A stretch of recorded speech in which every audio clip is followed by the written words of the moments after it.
5 ខែ 6 ឆ្នាំ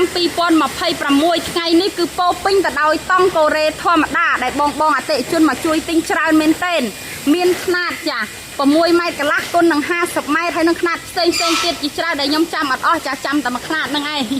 អញ្ចឹងពុកម៉ែបងប្អូនទាំងអស់គ្នាដែលមានតម្រូវការតង់កូរ៉េចាអ៊ុតលាវដាក់ខ្សែដាក់បង្កប់ចា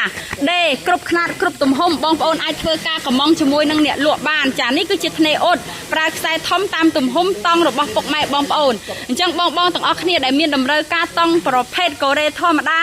តង់ខ្មៅ UV តង់កូរ៉េ UV យកទៅលក់បន្តឬក៏ទិញទៅប្រើប្រាស់សូមពុកម៉ែបងប្អូនទាំងអស់គ្នាធ្វើការទំនាក់ទំនងមកកាន់កសិដ្ឋានបោះដុំលក់រាយរបស់ខ្ញុំផ្ញើបាន25ខេត្តក្រុងហើយខាងខ្ញុំមិនត្រឹមតែមានលក់ប្រភេទតង់កូរ៉េធម្មតាតង់ខ្មៅ UV តង់ឥណ្ឌា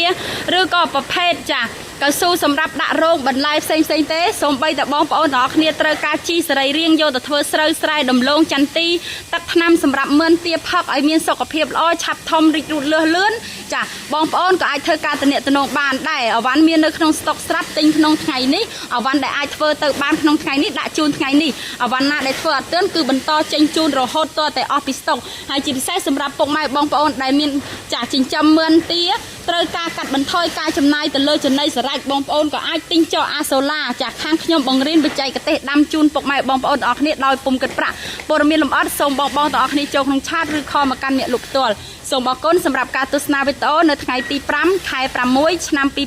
2026 វេលាម៉ោង 3 កន្លះសុខសប្បាយសំណាងល្អ